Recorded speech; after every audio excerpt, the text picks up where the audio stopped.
Welcome to Post-Traumatic Thriving, where we explore life's toughest issues, along with the art, science, and stories of resilience. Please be advised that our guests share their raw stories of addiction, abuse, crime, and tragedy, along with tips to survive and thrive. And now, here are our hosts, Dr.RandallBell and Tanya Brown. Welcome back to Post-Traumatic Thriving. I am Dr. Randall I'm here with my wonderful co-host, Tanya Brown. Hi, Randy. Hi, everyone. And the coolest guest, Reza Rezvi. How are you, Reza? Got it. I'm great. I am great. Okay, so Happy to be here. Yeah, we're so glad you are This is here. good. I'll just say we like to have guests in-house because it just, we just like it. It's a preference.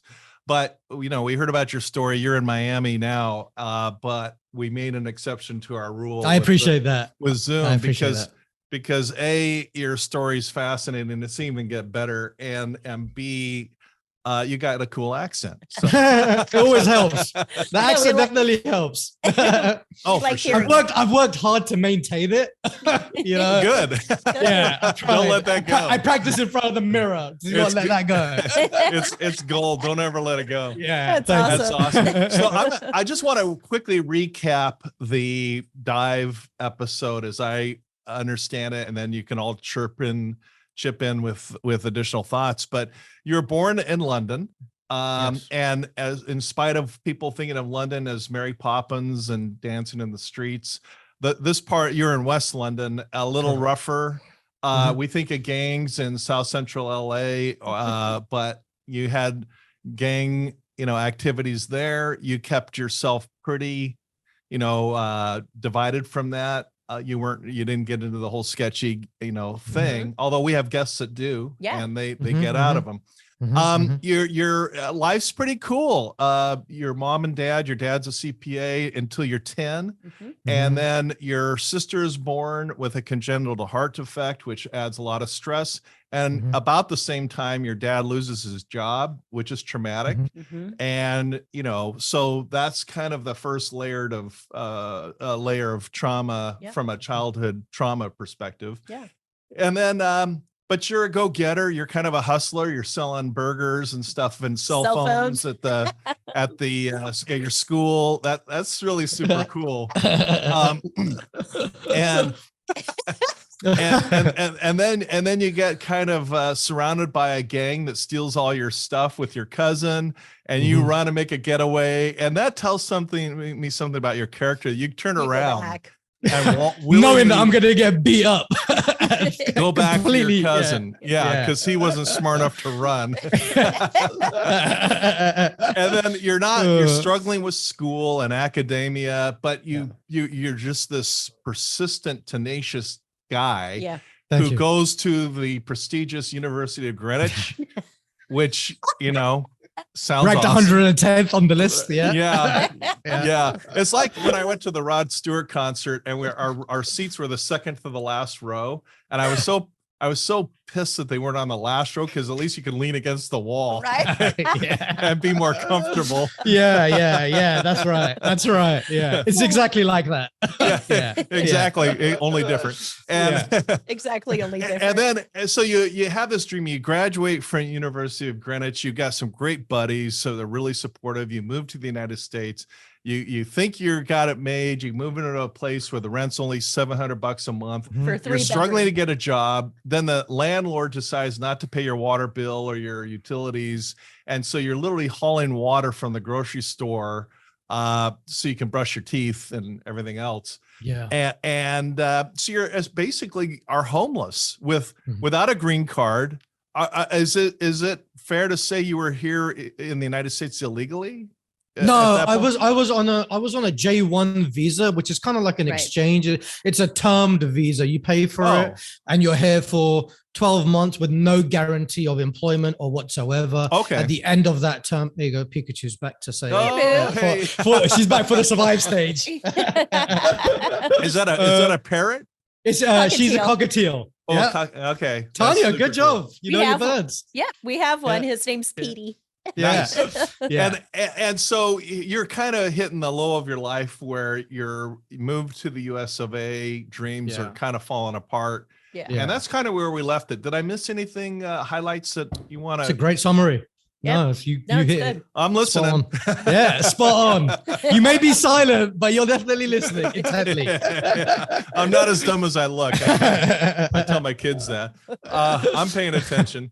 You know, as a parent, I got to say this one last thing. As a parent, when the kids are growing up, I notice that if you're just driving, you don't say a word, and they're in there with your friends, after a little while, they forget that you're there. They start really talking.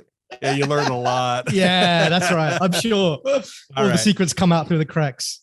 Yeah. So Reza, go for it. You know, you're at this low point, in West Palm Beach. Isn't that where Trump's from? I think it is. Yes, it is. Yeah. And Jeffrey, do you know Vanilla Ice, the have you heard of the rapper from way back? Yeah, That's Vanilla Ice used to actually, so he used to live in the same complex, weirdly. Really? Yeah. Did you run into him? Yeah, I saw him a few times. And what was he like? What was we never spoke. I just back that I think around those days he was, he had just released, I think, Ice Ice Baby not long after I had arrived, so he was still somebody at that moment, right? Living, his place was just like MTV Cribs, as we discussed. It was ginormous and had all the jewelry and all that, but we never interfaced. All right. I was a nobody. Yeah. Yeah. All right. Even though people thought you were a rapper. Even though they thought I was a rapper. Yeah. So, and you grew up Muslim, in a very religious home, and your parents are concerned about going to the U.S. and losing your Muslim faith or spirituality. Yeah. So take it away. What happens next after this kind of low point? Can I tell you something real quick, actually, before we go through the chronology? You touched upon the Muslim aspect, and you guys may get a kick out of this. So when I was 17, I decided to get my first tattoo, right? And tattoos aren't particularly welcomed in a sharply observant Muslim household. So I got my first tattoo without telling my parents. And it was one that was like right up here, right? And it kind of like went into my chest area. And the way that my mother found out was because I was getting ready to leave, and I thought I was slick because I was wearing a shirt, and underneath it I had a vest. And my mom got like a little peek of something like right like here. like and she was like, and then she just kind of like moved my shirt out of the way like this, and then she went, what's that? And I'm like, nothing. It's nothing. She said, and then she said, take off your shirt. And I took off my shirt. At that time I didn't have all of these, right? I just had the one little one here. And she goes, is that? Yeah, it's temporary. Temporary. Right. I was like, no. I was like, it's not. I said, it's permanent. She was like, no, you're joking. And she literally went like that on my arm. She tried to lick it off. She literally tried to like rub it off. And when it wouldn't go away, she calls my dad, for short, his name's Sam. Sam, get over here. Look at what your son has done. And then my dad comes, and it just ended up being a big ordeal. But I mentioned in the previous episode, my spirituality was kind of like diminishing. And that was kind of one of the signs of that, where I was living this very like, I'm going to be my own person type of thing. I wasn't doing it intentionally to hurt my parents. It was just, I thought tattoos were cool. I wanted one, so I'm going to just get one. The ramifications will come when they come. Exactly. Well, some people think that tattoos equate to a drop in spirituality. I personally don't think that. I was in jail once as a volunteer. No way. Right. Yeah, really. I was in jail. I was like, whoa. I was like, Randall. Reza, I may look like a nice guy. I'm in jail all the time. And I was in jail at Orange County Jail once, and there was this guy sitting there who had like literally a pentagram tattooed to his head, and he had like tattoos head to toe. And the guy next to him on the other aisle, we were given a church service, honestly. And this one guy talked about tattoos in a very derogatory way. And I had to kind of speak. I didn't want a jailhouse fight breaking out at church, in jail. And I kind of spoke up and I said, that's a personal preference. It has no correlation whatsoever to spirituality or lifestyle or anything else. And I kind of diffused the situation, but I was a little startled that he would say that, considering who was sitting next to him. Exactly. I thought maybe he was trying to get a rumble going on. I don't know. Anyway. Yeah. But it's interesting. You kind of just equated it with a lack. Is that from a Muslim perspective? Yeah, from a Muslim perspective, you won't see many Muslims, at least South Asian Muslims, let me clarify, that have tattoos. It's very frowned upon. And immediately my mum's thought was, what's the community going to think? Right? Because it's all about the community. I was like, I don't give a crap about the community and what they think about me. But my family going to the mosque and all that, my grandparents in particular, they're like royalty, like royalty in the community. Right? So like for me, but I would never show them in the mosque. I would always make sure that it's covered up because I wasn't doing it for attention. I was doing it for me. I liked them. I wasn't trying to do it to be rebellious or make people think, so I was still respectful, but behind closed doors, however, it was a different story. Yeah. I get it. Okay. Yeah. All right. Should I resume with the story? Please. Yeah, go for it. All right. Cool. So I'm home now, right? Obviously, my mom and dad come and get me at the airport. I'm not particularly happy at least not with my dad. Right. Hug my mom. My mom's obviously over the moon. Her son's come back. Woo, it's the best day ever. Doesn't matter that your son's dreams have just been completely shattered. Right. But my dad, kind of gave him one of these. One of them? like a tap sort of. I wasn't very pleased with my dad, obviously, because I view him as the reason why I wasn't able to stay in the States, because he didn't give me the money for the sponsorship that I needed. So come home, leave my bag out by the door, and I immediately just go upstairs into my room, alone. And I'm, it's a small room, single bed, and I'm just lying there, and I'm like, you idiot, man, you had it in your hands and it's gone. And now you're back in crappy Hounslow, right? After being surrounded by sea breeze and palm trees. Right. And now I'm back in gloomy West London. And it just wasn't, all the feelings that one would expect, right? That would come with something of that nature. So I think it's November of 2011 is when I came back home. So I'm back. Now I'm looking for a job, right? Because obviously my student loan needs to get paid. I need to get some income coming in. So I start applying for stuff, and nothing career, just something that would give me money.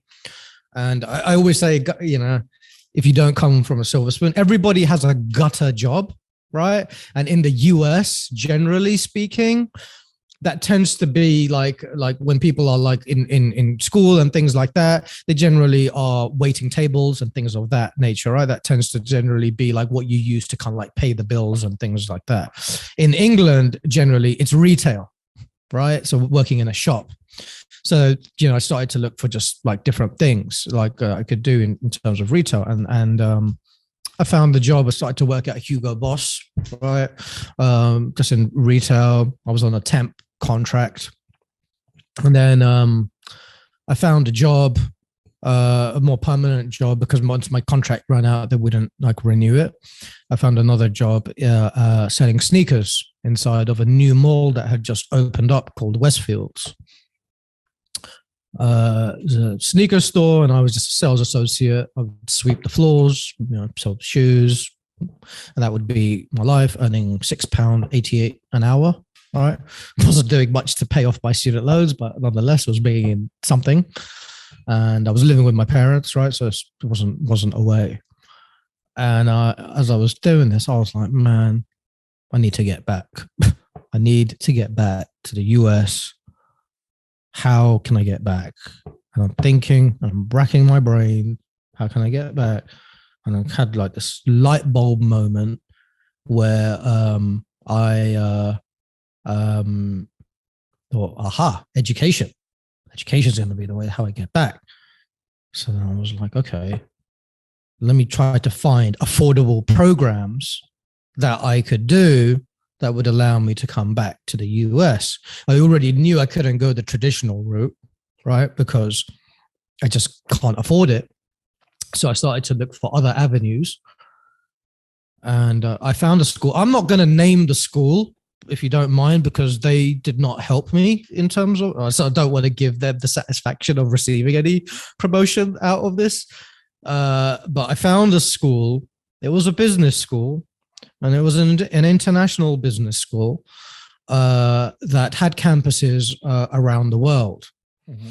And they had different courses, all right, MBA, international business, international marketing, all master's level programs.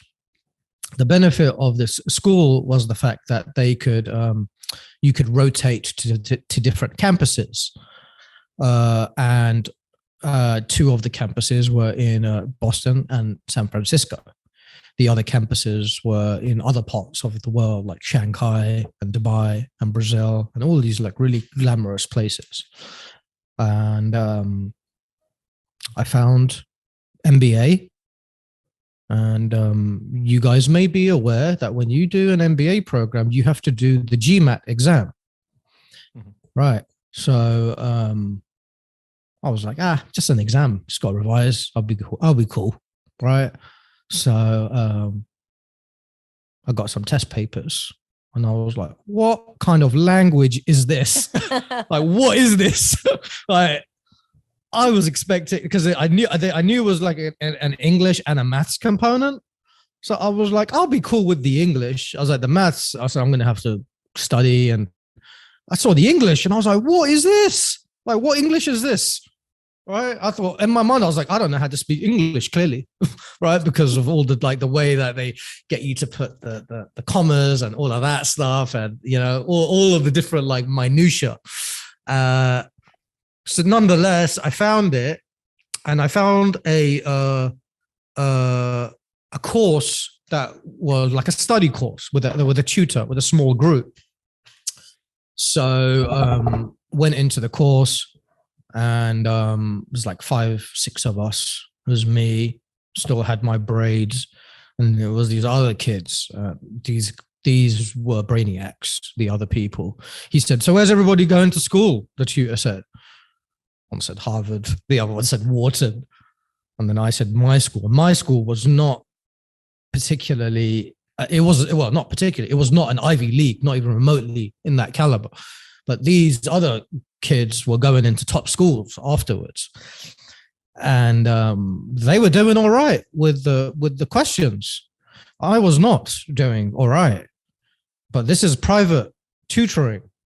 Right, and it was pretty expensive. I used all my wages to pay this off. It was a £1,300 course, and it lasted 2 weekends, I think. The teacher obviously didn't slow down just for me, because this isn't one-on-one. This is either like you keep up or you don't. Right, that's on you. Mm-hmm. And I couldn't keep up. But I tried. I studied really hard. I would study late at night. I'd put in the work. Again, I ran into the problem of academics, right? My worst hate ever, which is maths, right? It came back to haunt me full circle once again. Except this time it was coupled by English, which I thought I would manage, but I couldn't even handle the English component. Mm. So I sat, and I think in order to get into the MBA program, you needed to get a score of 680 or 700, roughly. And the exam day came, and I opened the first question, and I was like, "Oh my days!" I'm like, "This is over, man. This is not happening," and I'm not one to give up, but I am a realist, and I was like, I'm not passing this for shit. This is just not happening. Nonetheless, I gave my best effort to answer all the questions, and I think you get like 100 points or something to put for putting on your name on the paper or something like that. And I think I got 200 total. It was my score. So I got extra 100. Yeah, it was not good. But I also was not taken aback because I knew I was going to fail it. So it wasn't too much of the result itself wasn't too much of a blow. It was more so the fact that, crap, man, I wasn't able to like secure it this way. But then I started to look at other programs that the school had offered. They had a master's in international business program, which had the same kind of prestige as an MBA, but you did not have to do a GMAT for it. So I was like, all right, so I'm going to have a go at this. I was just going through the Rolodex of all the courses until I could find something that I could actually do. Came across the MIB program, and I was like, great. I had a call with the admissions person. They said, don't worry, you don't need a GMAT. I was like, thank God for that. Because I said, if I do, I said, it's over right now. And they said, okay. They said, it's a 1-year intense course. We're much more affordable than other business schools. So I don't think it should be too bad for you. It's only going to be £30,000. Said to me. And I was like, £30,000. And my mom, I'm like, where the flaming heck am I going to get £30,000 from? You know, I'm already buried in student loans debt, earning £6.88 an hour, sweeping floors and selling sneakers. You know, like, where's this money going to come from? So I was like, do you guys have any scholarship options, non-academic scholarship options in particular? And they said, yeah, we have some scholarship options that would require you to write some essays and things like that. And I was like, all right. I said, let me know. I said, I'll do those. I said, the academic scholarship, I said, I don't stand a chance. I said, I just don't have the grades for that. So I answered all of the questions. And by the way, I told my dad about this. This time he was happy because it was associated to getting a master's, right? So there was an educational component. I was like, aha, I've got him this time, right? I found an avenue where I could go without making my family hate me for the second time. So I went through those motions, and I did the essays, and I got a call back, and I think the question was, why? It was something like, why do you deserve a scholarship? Something of that nature, right? And kind of like, what are your ambitions and goals, things like that. And you know, I answered everything to the best of my ability, and they called me back and they said, hey Reza, they were like, the board has reviewed your application and we're really in awe and inspired by what you went through in Florida, just because I added that into my essay. And they said, we would like to extend you a scholarship, which is at the highest amount that not many kids in the school receive. We would like to give you a 30% scholarship. So we're going to give you £6,000. And I was like over the moon at that moment in time. And I was like, oh my God, like, whoa, like I'm getting a scholarship. Who would have thought that? Got off the call really, really high on energy and like really feeling great about myself. And then I get off the phone and then it dawns on me and I'm like, where am I getting the other £24,000 from? Like, yeah, that's great that I'm getting 6, but that's literally nothing compared to like the total amount. So now I'm like, God, what am I going to do? I don't like to ask for help, right? It's not in my character even to this day. Like I just don't like it. And I'm trying to be better at it in my now like adulthood life, right? Where I speak to people about things, but it's still very challenging for me to ask for assistance. But in this instance, however, it was dire circumstances where if I could not come up with the cash, that was it, because there were no other options, right? And I thought about it, and I was like, my dad doesn't have the money, right? Because he's not working at this moment in time. He's getting disability benefits because at this moment in time also, my dad has adopted quite a few health-related issues too. He's just a quick little tangent. He's very good at DIY. He built the house that they currently live in from scratch. He gutted it and rebuilt it. And because he's such a cheapo, he didn't want to pay contractors. So he literally did the plumbing, the tiling. He has not had any formal education in GC or property, all self-taught, because he did not want to spend money. And just again, to put my dad's like cheapo attitude, every time he buys something, my mum, sister, and I always roll our eyes, because if he's even buying a toaster, he's going to go through thousands of reviews in which magazine, which is like Consumer Reports, to see what is the most affordable option, and then he'll base his decision off of that.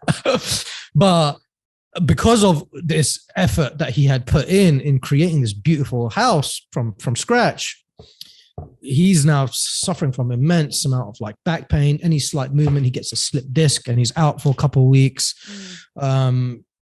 We'll talk about this as we go on. He and his brother are also, my uncle, are having numerous fallouts, major fallouts as well, about various things. And I don't want to get into the politics of that, but they didn't manage their money properly.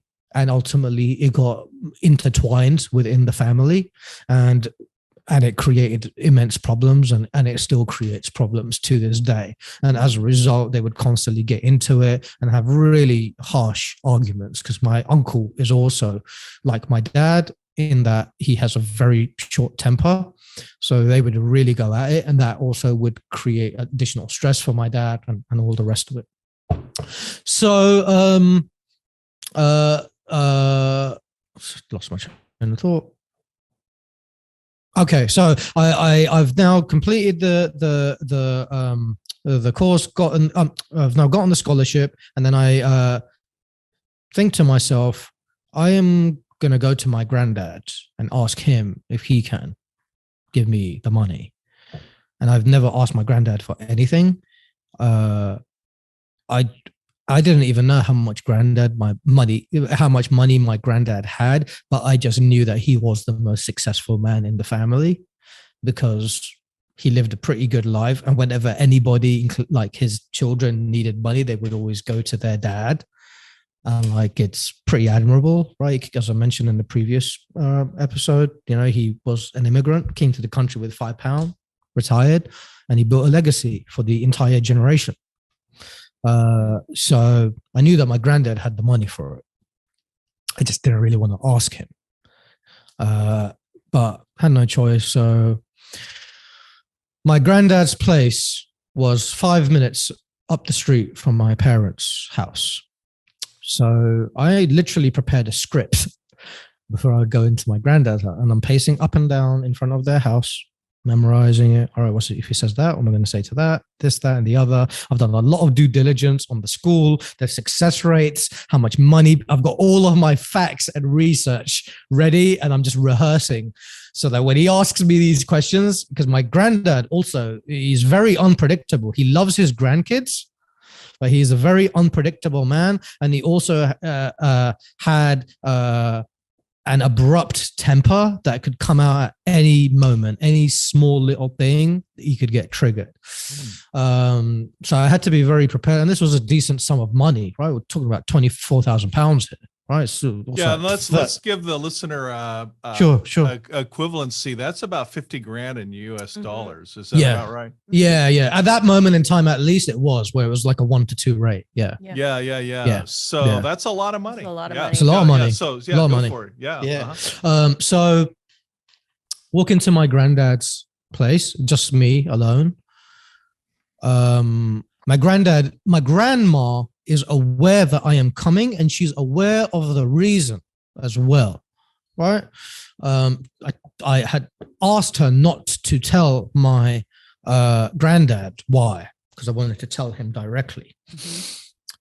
So she opens the door. She's all like happy and kind of like excited. I'm like, he hasn't given me the money yet. I was like, yeah, calm down, calm down. All right. And she opens the door. She's like, come in, sit in my seat here, sit in my seat here. All right. So just to kind of set the stage for you a little bit, right? So my grandma had her own little like seat in the corner. It was like a maroony type, typical grandma type of chair. And then my granddad had a sofa like right next to her seat, and he had a table, and the table would just be stacked with papers. My granddad enjoyed collecting watches, like not like, we're not talking about Rolexes. He enjoyed collecting any old watch and like rings. So he just had like, and he was also on loads of medication. So his little table was just like stacked with all of these, like a little pharmacy and all this stuff. And he would love his Bollywood films, and he would listen to these at top volume. Like you could hear it from outside the house because he also had bad hearing. And he would put his feet up on the chair, on the table, on top of the papers, and he just leaned back. So I came in, and he wouldn't turn off the TV when you come in either. It would still be at high volume, and you'd be like speaking at the highest decibel, right, over the sound, in order to capture his attention. So I sit down, the usual, granddad's there. My grandma's sitting in front of me on the dining table. I'm like, hey, granddad, what's happening? How you doing? He said, everything's good. Everything's good. Still the same as last week. But it would be his usual response. And then my grandma's like looking at me saying, ask him, like this, right? My granddad's got bad hearing, so he can't hear what she's saying. Right. So I'm like, all right. I said, relax. I said, I'm doing it. I'm working up to it. So I then say, so granddad, wanted to ask you something. He goes, oh yeah. He said, what's that? TV's still blaring, right? Music and Bollywood music and all that still going off. And I'm like, so I said, I got some really good news. I got into a master's program. He's like, and now he starts to turn down the volume a little bit, right? He's like, oh, he's like, that's great. He said, fantastic news. He said, I'm really happy to hear that. He said, and I was like, yeah. I said, and they've given me a scholarship, which they rarely ever hand out, and they've given me the highest amount. So I'm setting myself up, right? Setting the tone of the conversation before I go in for the kill. And then my granddad obviously is very big on academics. And the thing is, right, my granddad really had a soft spot for me. I don't know why, because I was the black sheep out of my cousins who would all do very well in academics, as I mentioned, right? Lawyers, great at maths. You had my younger cousin who was doing fantastic. But nonetheless, he always had a soft spot. And it may be because I used to I used to make a proactive effort to go and see my grandparents frequently, much more than my cousins did. Mm-hmm. And I think this was instilled by my mother, who would always encourage me to go to see my grandparents. And even when I was living in America, the first failed attempt, I would call them up every weekend. And I think that because I used to show an interest, he then developed a soft spot for me. So, and thankfully, his love far exceeded the value of my shit grades that I was getting, which is always nice. So he goes, amazing. He said, "What's the name of the school?" So I told him, and then I said, I just need a little bit of money. And then he goes, my grandma is kind of like, as I mentioned, she's still sitting there. I could feel the tension, right, from my grandma, like waiting. And that also was increasing my anxiety as well, right? My grandma's like there, and I'm like, man. And then my granddad's like, how much do you need? Right? And then I just go, just over 20 grand, just like that. He goes, he gets a little bit annoyed. He's like, what? He's like, speak up. He's like, I can't hear you. And then I go, just over £20,000. And then he goes, well, firstly, he sits up, right? And now he's like looking at me. And then he does this. And he goes, and it's just silence. And then I quickly rebuttal, right? I have to now justify it. But the success rate of finding a job is really good. And I promise you, I'm going to give you the money back as soon as blah, blah, blah, blah, blah, blah, blah. Right, I go into my script that I've been rehearsing outside, right, pacing up and down. and then Granddad asks, he's all about the money, Granddad is, right? He goes, what's the success rate? He's like, and how much money are you going to make after you graduate? So it better be better than £6.88. You're making currently. Right? So I tell him the success rate, which I think was like 70% or something like that. I failed to leave the part out that I'm going in as like an expat, so that's going to create some additional obstacles for me. And nonetheless, I tell them the average salary, all the things that I've read, and at this moment in time, also one thing that I failed to mention, I've also had a bit of a change in heart, whereby I don't want to get into advertising anymore. I want to go into investment banking. Right. And Nathan would always ask me, he's like, why do you want to get into investment banking? I was like, I don't even know what they do, man. I was like, I just know that they get paid a lot of money. Right. And I said, I need in on that action, man. So I need to get paid. Like, I need that money, like 100, 200 grand. And then I realized after the fact that it's significantly even more than that. So I told my granddad, hey, I want to get into investment banking. I said, and I just said, if I promise, I said, if you give me the money, I said, I promise you, I am going to pay you back. And at the time, I didn't even know how I was going to get into investment banking. But in my mind, I was like, I'm going to find a way. And then my granddad again pursed his lips. Like at this point, he hasn't really given me any inkling as to whether he's going to get the money, right? And my grandma is sitting there with her legs crossed, like leaning forward, like rocking back and forth, right? Waiting.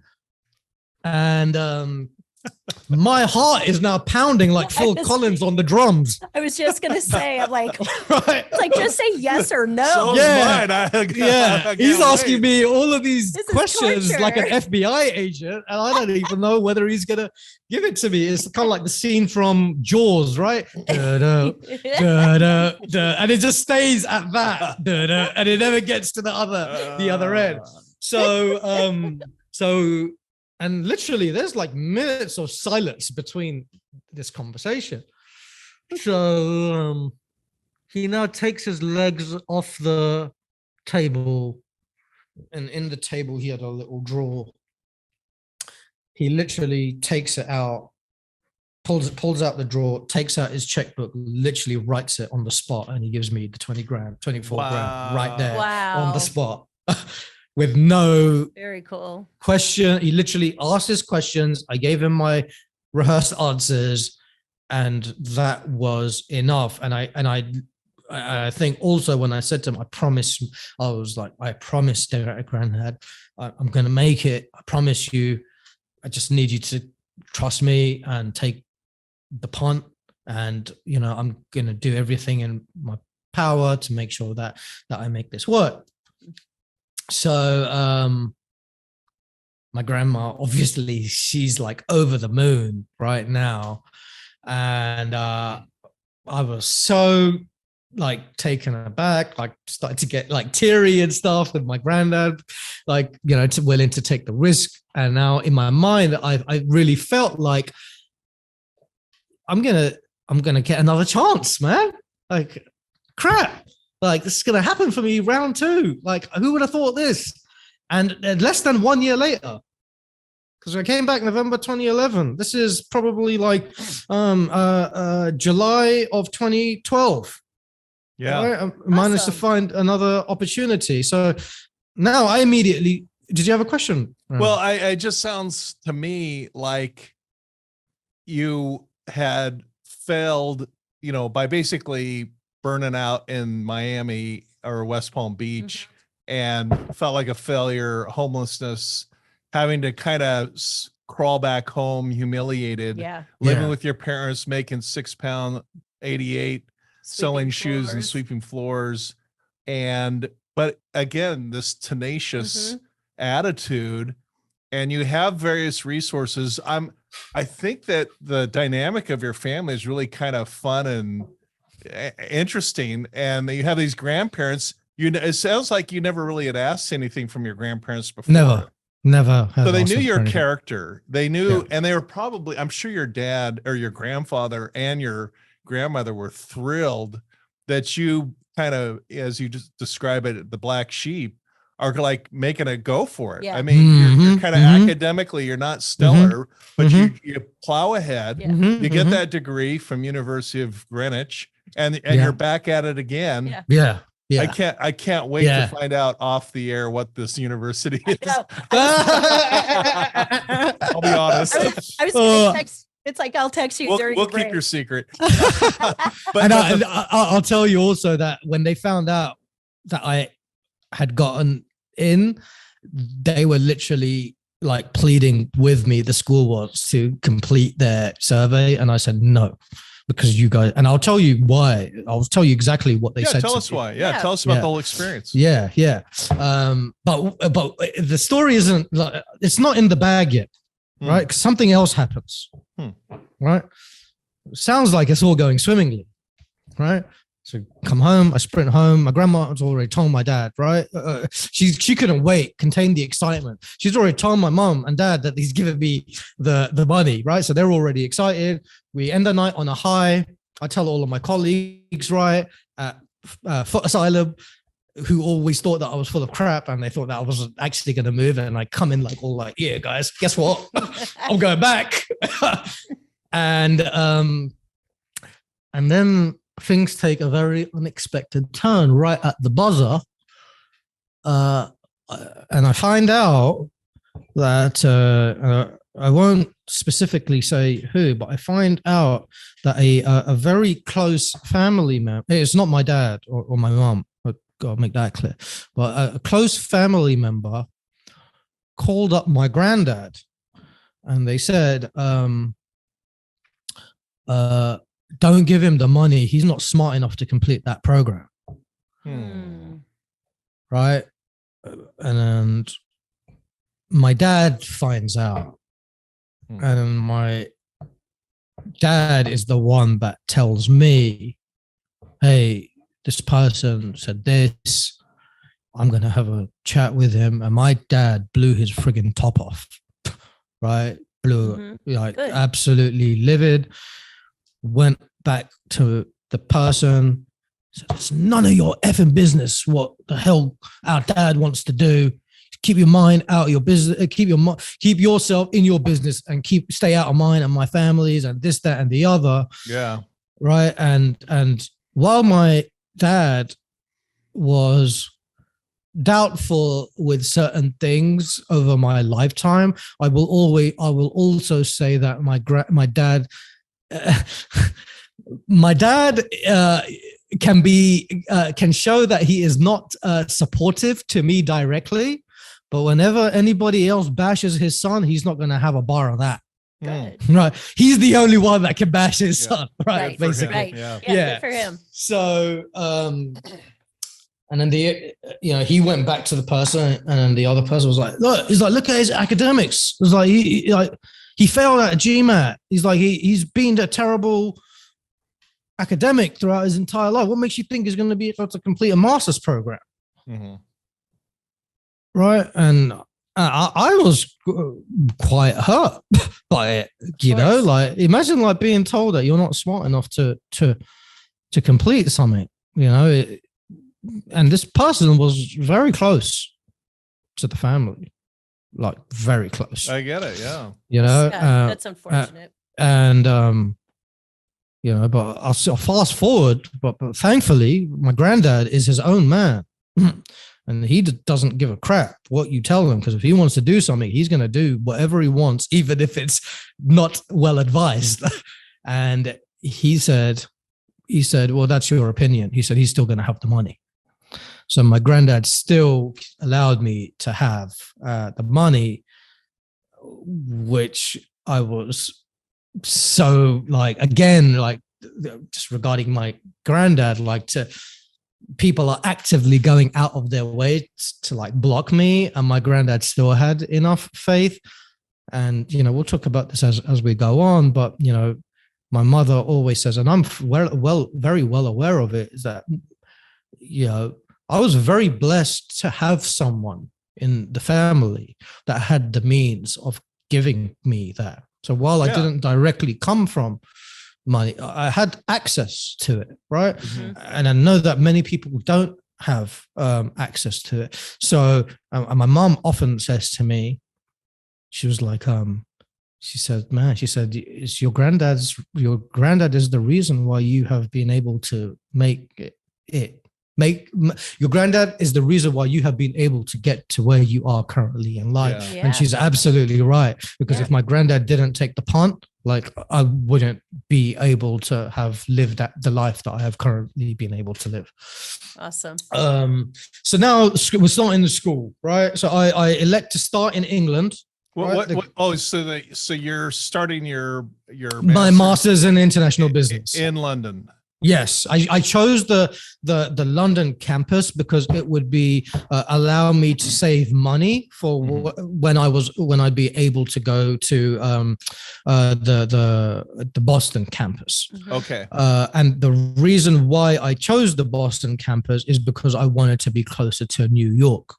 Okay. And I found out that most of the students elected for the Shanghai campus and the Dubai campus, because who doesn't want to go to Shanghai and Dubai, right? And have the best time of your life and that cultural experience. But I wasn't doing it for the cultural experience. I had my eyes on the prize, right? I wasn't coming at it for fun.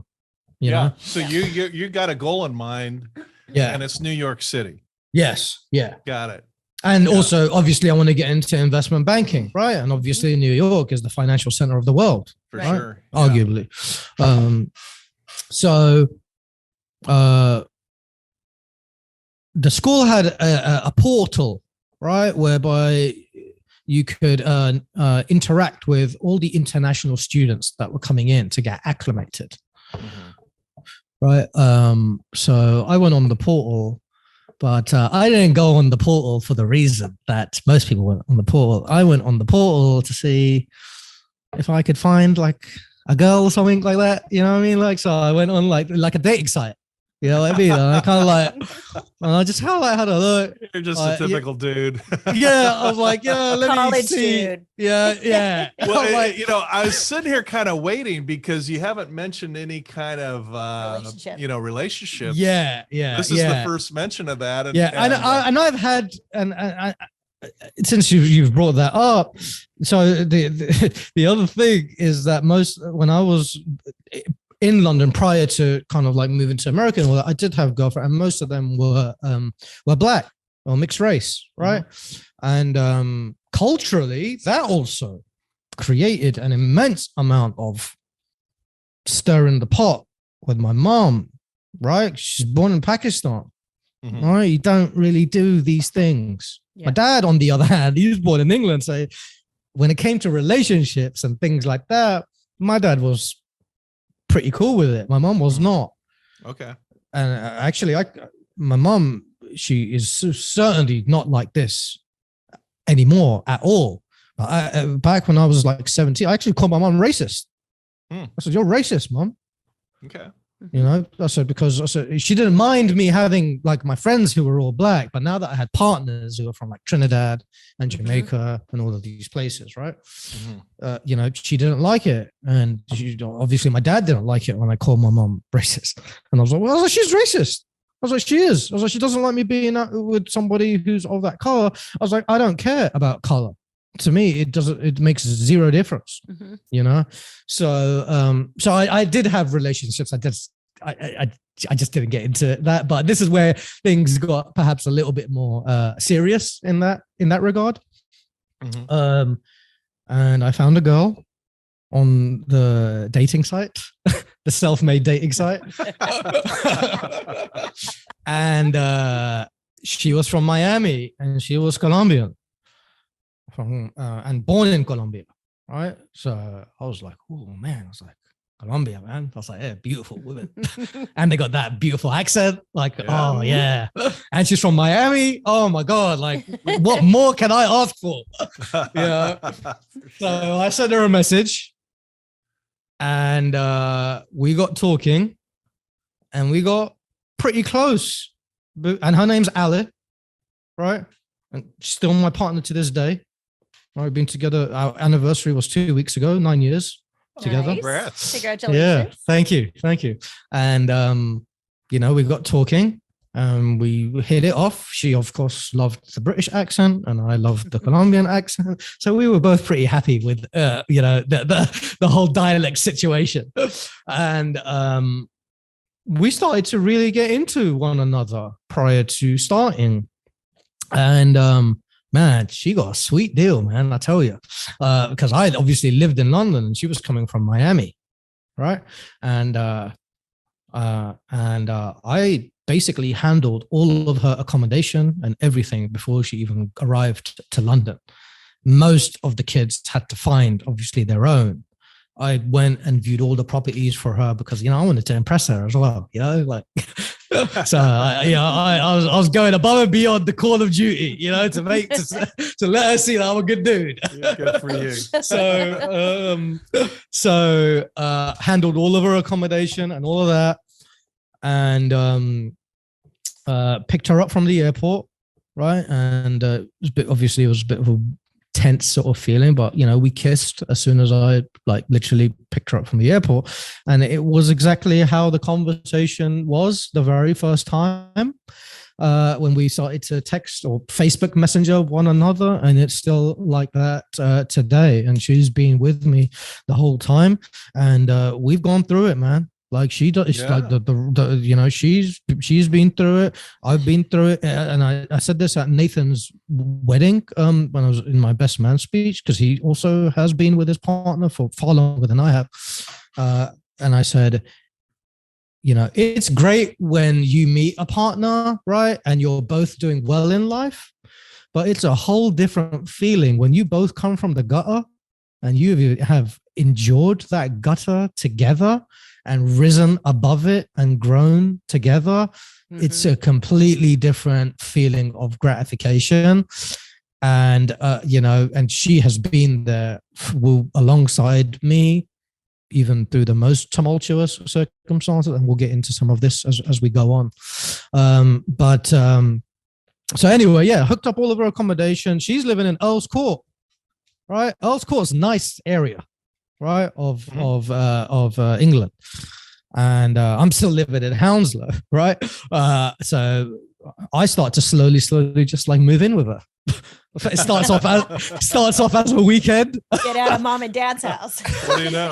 It starts off as a weekend, and then it comes to like a Monday, and then before I know it, I'm kind of like basically in there. It was a tiny spot though, right? It may have been located, and it was a shared bathroom, but it was literally man, like I don't know, like 250 to 300 square feet maybe. Oh, wow. Like the entire thing. The kitchenette was like literally like a little counter along the side, and the bed. Yeah, so very small, right? So start school now, and everybody. So you're going to school together, right? Yeah. She's doing the MBA program, by the way. Okay. Right. So she was smart enough to do the GMAT and do well in it. Okay. Fair enough. And then I found out that her scholarship was actually more than me. So these guys freaking lied to me and said that you had one of the highest. And I found out that Ali had even a higher scholarship than I did. Yeah. Oh, man. All right. So, cat's out of the bag. Yeah. So we're doing separate programs, but we're together. Right. Yeah. So we're not seeing much of each other within school time, but outside, we're hanging out and all of that stuff. So the school itself, like the moment you step inside there, it's like a different country. Over 90% of the people in that school are not from England. Loads of Germans, loads of Americans, loads of Asians, people from very wealthy families as well. Like I just had to look around. Everybody's wearing a Rolex. Everybody's got, all the dudes have got Ferragamo shoes on, right? I'm like, and here's me, my baggy jeans, my braids, right? Like looking like a little scruff. And then you got all these polished Germans and all these other people around me that are coming from very wealthy businesses. They were princes in the school, literally princes that came from royal families. So they were all good people, definitely. Sure. So, they were all cool, but they all came from a very different life. Not all, majority of them.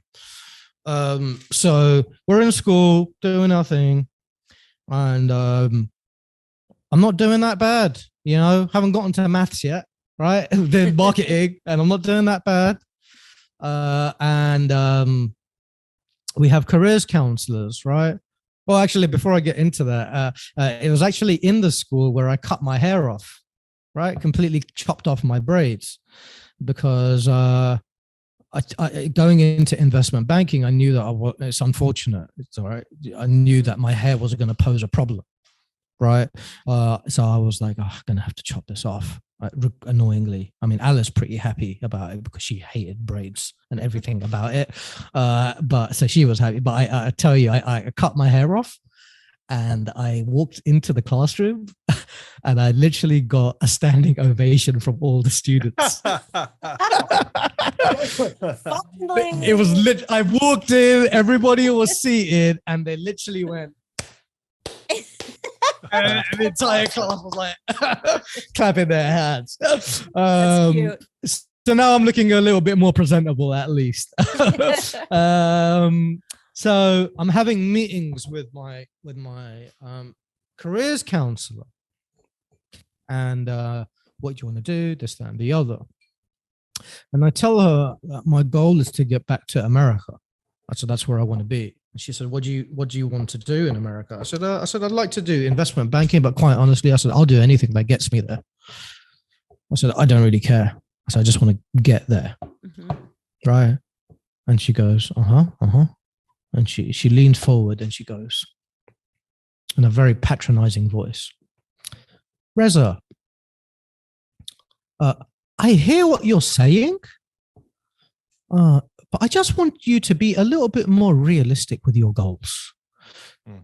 I don't think that you are going to be able to get there based on like your academics and just, what we're seeing here.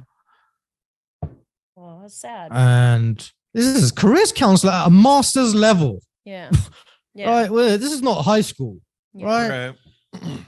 The whole reason why I took the school because I thought that they would have connections, obviously, right, in the States, given the fact that they have campuses and all the numbers and all that stuff, right, that they were flowing around.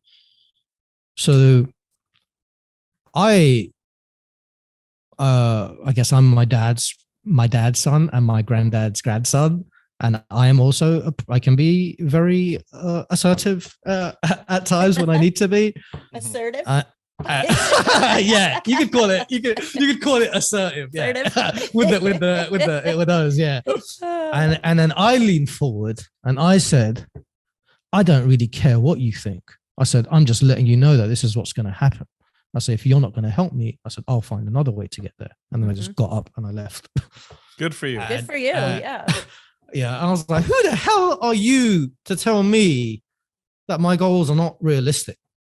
Yeah. What? Like, your careers advisor, you should be supportive. Even if my goals are unrealistic, you should be trying to help me achieve unrealistic goals. Absolutely. You know? So, and that was the trigger why I refused to name the school. And even in my book, I don't name them at all, because after that interaction, and just the fact that they genuinely did not help, I even reached out to the president of the school to see if that person would try to help, and that person didn't even respond back to my email. Wow. So let's not give them any airtime. Yeah. So, but we will find out who it is. Yeah, I'll tell you guys off the air. Yeah. So I'm like, all right, well, they're not going to help me. Now I'm on my own now, clearly, right? And Ali, as sweet as she is, she also, doesn't come from the most wealthy background whereby she has lots of connections for me either, And I started to ask the other students, a lot of them are going back to like family businesses, pharmaceutical companies, and they're already well taken care of, right? A lot of them, quite honestly, are just doing it for the experience. Oh man, what a dream to graduate and have like a well-paid job just waiting for you on the golden platter once you're done. I didn't really have that luxury, but that wasn't going to stop me.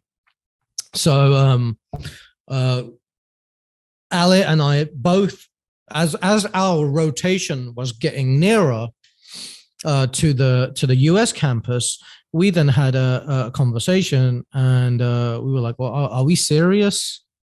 Like, because I was like, if we are serious, then are we going to rotate together? And she said, yeah. And she said, I'm serious. She said, what about you? I said, yeah, me too. So we both decided collectively that we were going to go to Boston together so that we could also remain together, right? Now, few things are going on behind the scenes here. So as I mentioned, I started off with a very good grade, but then the grade started to slip a little bit towards like the 6-month mark. You stay at the campus for 8 months before you rotate to the others, right? So a few things are going on. One, I'm still working, right? Now I'm no longer working at Foot Asylum, selling sneakers. I'm now working at Urban Outfitters, and I'm basically studying, going to school, and then I'm working, doing retail any chance I can get, so I can get some money. So when I move to Boston, I'm going to be all right. Now, so that is, I'm getting absolutely exhausted, right? Just trying to keep up with the academics and all that. And I'm not, as much as I'd like to think that I'm Superman, I'm not. And things are slipping away. The other thing that happens is that Kieran dies during this period. This is the period when Kieran gets taken over. And I remember it clear as day. Sitting on the bed with Ali. And well, firstly, Kieran had already told Nathan and I that he had cancer, right? But he was very good spirits, always up, good energy, right? He also would downplay it, but you could tell visibly he started to get slimmer and skinnier. And Alan and I were sitting on the bed, and Nathan calls me up, and he goes, "Yo, man," he's like, he's gone. He's like, our brother, he is died, and I just started to really just break down, as I was speaking to. It's crazy because it's like one of those things, like whenever, one of those triggers that whenever I talk about it, just hits that chord. Even at Nathan's wedding, he had a picture of Kieran, to memorialize him. And I just stood there, just crying my eyes out, looking at it, because we were all, as I mentioned, growing up in school, we were the trio, right? He was our brother. So Nathan tells me, and I start to get really tearful. I start cry, and Ali also knows Kiran now as well. She's consoling me and all that. And then we go to his funeral. He was Sikh, so it was a traditional Sikh funeral. And what's Sikh? A Sikh is it comes from Pakistan. It's a religion. Yeah, it's similar to, what would you say it's similar Hinduism. To? It's kind of like kind of like affiliate. Like they have different beliefs, but there are similarities between the two, and they're far more prominent in India. They're known because they often wear the turbans. Okay. Yeah, they wear a turban, and they're at least the Sikh people I've met, and I've met several, particularly in London. They're very friendly. They're very friendly, very wonderful people. Yeah, very good, spiritual, mannered individuals. Yeah. So they're at the funeral, and obviously this is now affecting me on a very deep level, right? With like grades, everything's going down, but I can't let Granddad down. You know what I mean? Like Granddad's like, Granddad doesn't give a crap about my friend's dying, or he gave me 24 grand and I need to make that back. You know, like in my mind, like, so I'm doing my best to just juggle with it, and I'm just dealing with it, like I'm just dealing with it, and I'm just rolling with whatever is being thrown at me. I'm not giving up or anything of that nature, but certainly like within it's taking a toll, right? Sure. So that happened, right, as we're nearing our rotation, and then we left, right, and Ale and I rotated to Boston. Now, before I go into just real quick what happened there, leaving my mother this time was 1,000 times worse, because in my mind, this time I'm not coming back. Oh. Yeah, like I'm gone for good. And my mom knew that I was also gone for good this time. So it was very difficult, and I'll just to kind of explain kind of how it impacted my mom. I used to, back then I was getting into gym, right? I was, I wasn't as avid as I am currently, but I would go and I'd have like my little scruffy gym bag, and I was a messy little teenager, right? So I'd just like leave my bag like collapsed along the side of the staircase. And my mom left that bag where it was for years. In its scruffy state, because she said it reminded me of you, and your dad would try to take it away, and I would say no, just leave it there. So so it really impacted. And I always say the most difficult thing that I've ever done in my life is, and I think go ahead. Well, no, just finish your thought. But I do have a question for you. Yeah, and the most difficult thing for me ever was to leave my mum behind, and I can, without knowing with certainty, absolute certainty, I can almost say that it has probably been the most difficult thing that she too has had to do, is allow her son to leave. And like, I give my mum so much credit, because despite her utmost desire for having her son there, she allowed me to chase my dream, and allowed herself to kind of relinquish, her love, so that her son could do what he wanted to do. And something that I constantly remind myself of, to this day. And I give a lot of credit to my mom, because it's really not easy, for somebody, a mother, to let their child go for life, basically, right? Her whole life changed, right? Because I was no longer around. So yeah. Well, so I'm getting a sense of a lot of love, with your grandparents, your mom, your dad, in a special way, I guess. I mean, people care about you, and with the exception of this one-off relative that tries to, torpedo your plans, everyone's kind of rooting for you. But the question I got for you is your sister. Yes. Where's she in all this? Yeah. So my sister, there was a 10-year age difference between us. So my sister and I, the age difference really affected us significantly up until really, I would say up until the end of last year when I started my advertising agency and I brought my sister in, and that brought us very close to one another. Okay. But up until that point, is she living at home? Yeah. Oh no, she actually just recently moved out as well. Okay. And she had to go through some of, although she's closer, nonetheless, she had to go through those same emotions with my mom. And I was then coaching her. I know, man. I said, I've been there. I said, it's tough. I said, you just got to live your life, man. I said, you know, but I always viewed her, my problem, which I can wholeheartedly accept. I always viewed her as a little girl, right? Even when I was, like, you know, even when she was in her teens, I was like, you don't know anything, man. You're just a little girl. And my dad would always try to almost like force me to get closer. I was like, man, just get off my back, man. Like, you know, what am I going to do with her? She's just a little pipsqueak, you know, like, what am I gonna, you know, like we're old, you know, we're at different stages of our life and so on and so forth. So regretfully on my part, right, I was not the best older brother up until recently, and therefore we did not have much of a relationship outside of formality.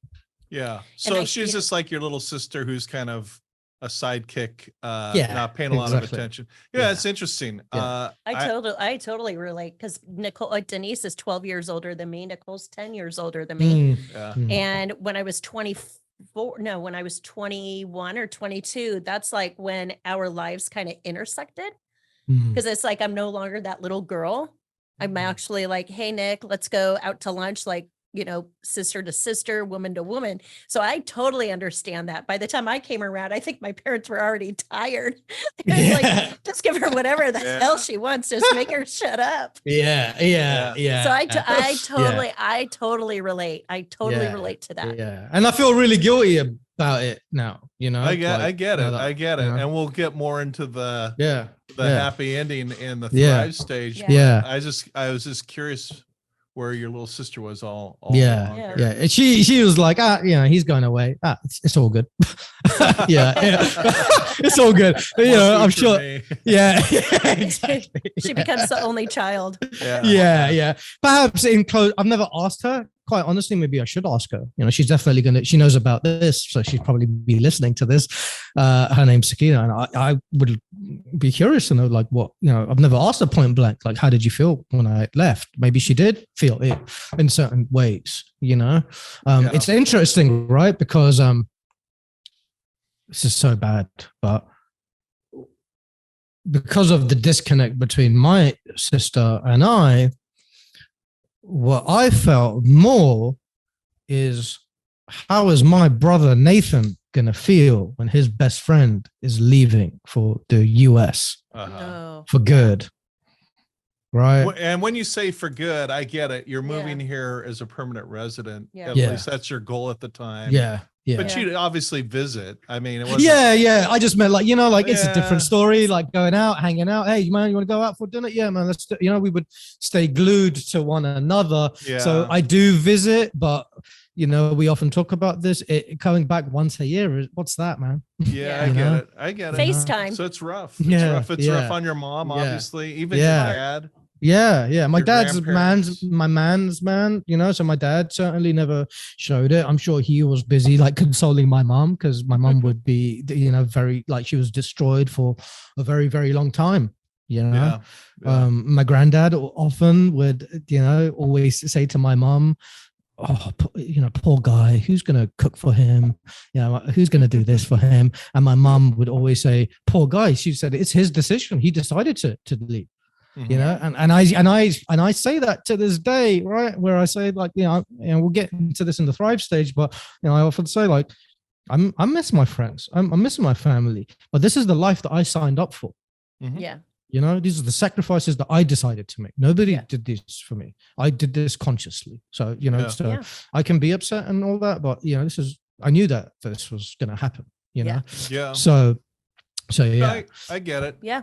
It's kind of in economics we call it costs and benefits, and I sense I sense with your sister that you were never like a mean older brother or anything like that. It was more just you're a little more 10 years distant older. thing. Yeah. Maybe she might differ and say, no, you were mean. We'll get to the bottom of this. Hey, Sakina, we need to conference you into this real quick. It's like you're going out, you're having fun, and you know she's home doing schoolwork, right? Yeah. And but I will say, however, I think she would often say to my mom, because all of her friends and their brothers would be close, and she would want that for us, right? And then I would just be like, yeah, but also that's, you know what I mean? Like Nathan ain't close with his sister. That would be my constant rebuttal, right? He ain't close with his sister, right? That's not real. Like brothers and sisters don't get along like that.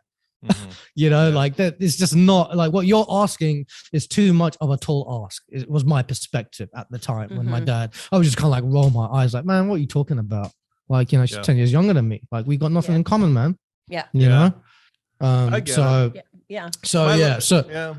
Yeah. What were you gonna say, Randall? Well, I was just gonna say my little brother Rick. He's 4 years younger. I was never in high school with any of my siblings. We're too spread out. But my little brother was. I relate to what you're saying because I was never mean to him, except for on one occasion, which I'm reminded of frequently. We thought we were funny, but I'm not even going to tell the story. Anyway, moving on. We can do it off air.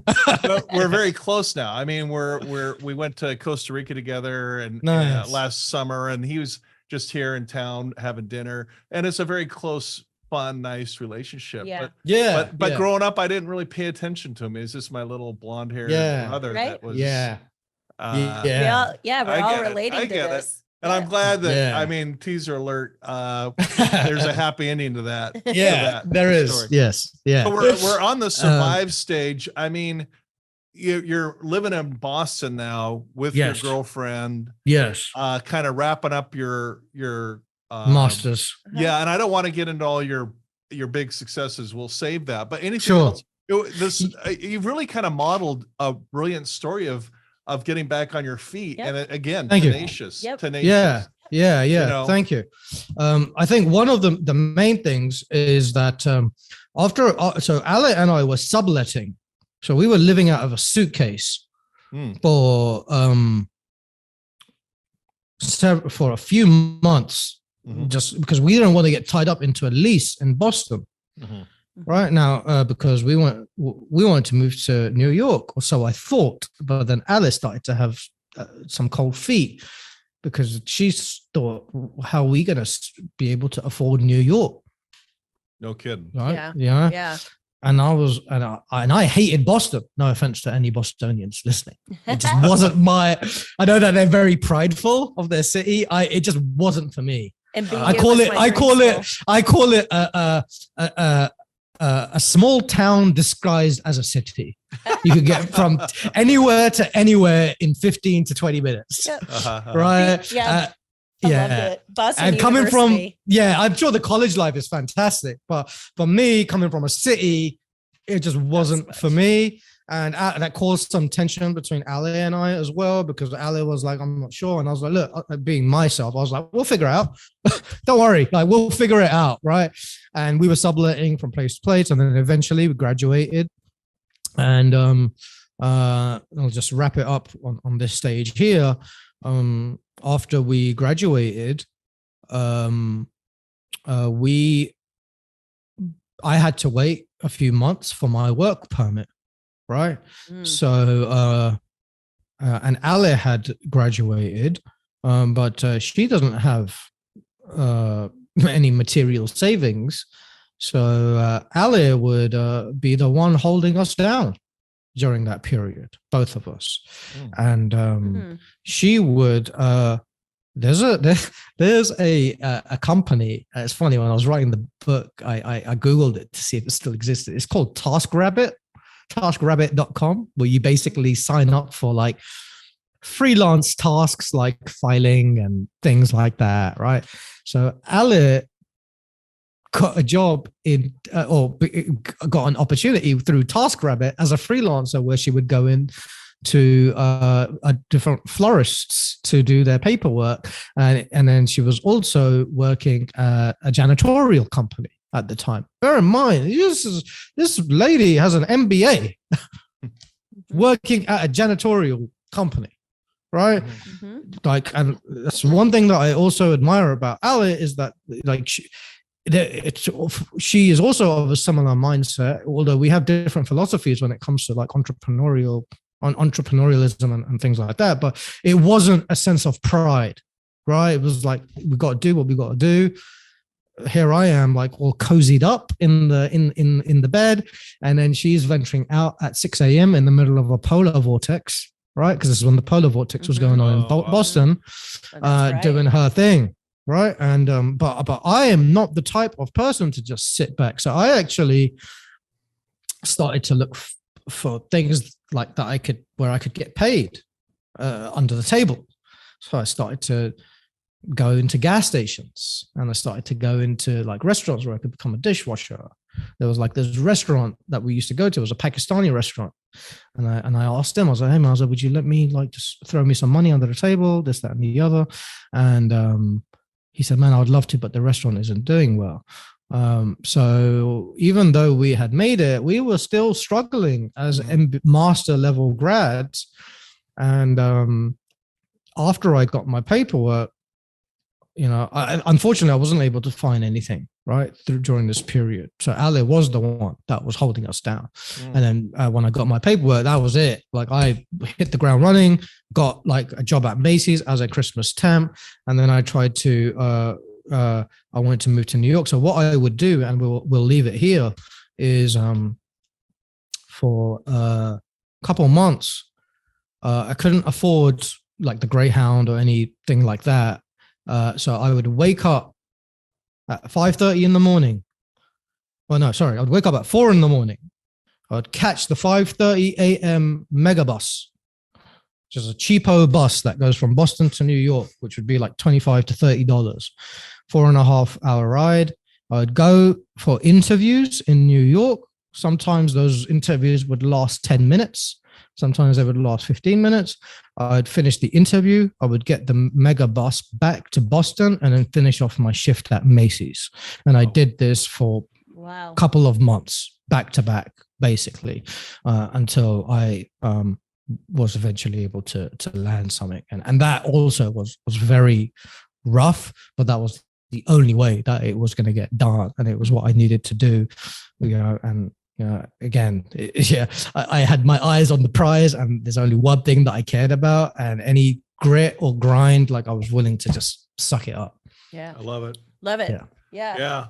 Well, let's leave it there, and then we'll come back and talk. Well, brag. We're gonna brag here. Yeah. This is where things start to take a little bit of a turn. But it's really a fascinating ride to kind of. You're a great storyteller. But the tenacious, the love of the family, your girlfriend sounds wonderful. The camaraderie with your friends. Just the whole thing. It's getting back on your feet. And during the break, I was telling Mel that I'm like, I don't know if I'd be able to do that at 52. Maybe when we were 20, 22, 30. Now I couldn't, like right now in my life, like, there'd be no way in holy hell I would be able to do what you did. It's I mean, and that's why when I have people saying to me that you're lucky, and I'm like, no, it's not, man. I said, it is in the sense where my granddad was gifted, and that was huge, but beyond that, like, I've had to literally fight and claw, and I continue to fight and claw, because while Randall, I appreciate in the previous survive stage where you had said, the dive stage where you called me successful, I don't believe that I am yet, so I am continuing to to fight. I'll just say this about that, and that is, I know and I'm sure we all know very, very successful people in my business. I've got several clients that are billionaires, and millionaires are a dime a dozen. And I don't know many of these people that really walk around thinking I'm super successful. Yeah, that's a great observation. People that are successful always have a progress on their mind. It's like, and it's not necessarily monetary. It's all kinds of different things they want to do. Yeah. And the people that I know people that have, gotten a job and gotten a pension, and then they turn whatever and they golf the rest of their life. I'm not being derogatory, but that's not for me. Right. The people that are always moving ahead and don't think of themselves necessarily as a success. Absolutely right. I think what's really worked for you, and I think this is a really teachable moment for people, is like you keep saying the eye on the prize, right? That's why it's so critical to have the goals, right? Even to write them down, because that was your goal, eye on the prize, and you're getting there. At any cost. At any cost. Exactly. And leaving pride at the front door. And Ali as well, like I need to give her credit throughout, like, because Granddad definitely helped me, but Ali was also there through my darkest moments, and she was the one that was holding us down, because who knows what would have happened if I didn't have Ali during the period where I was waiting for my work papers. And it's cool you recognize that. And we ought to probably interview her and get her side. Well, she's not here, but in the next phase, I will tell you about something that I did that was not. It wasn't anything relating to cheating. It was like the manner in which I had acted, which we'll save it for the next phase. Okay. We'll come right back to that. Perfect. This is great. Thank you so much, Reza. I love it. Here on Post-Traumatic Thriving, where we dive, survive, and thrive. The choice is yours. Thanks for supporting our podcast. Be sure to like, share, and subscribe, and follow us on your favorite social media. For books, merchandise, or to donate, visit CoreIQ.com. Post-Traumatic Thriving is produced by CoreIQ, a nonprofit with a mission to teach the life skills we all need but are not taught in school. CoreIQ and the Post-Traumatic Thriving podcast are for informational purposes only and do not provide medical or mental health advice. Always consult with your licensed medical and mental health care providers.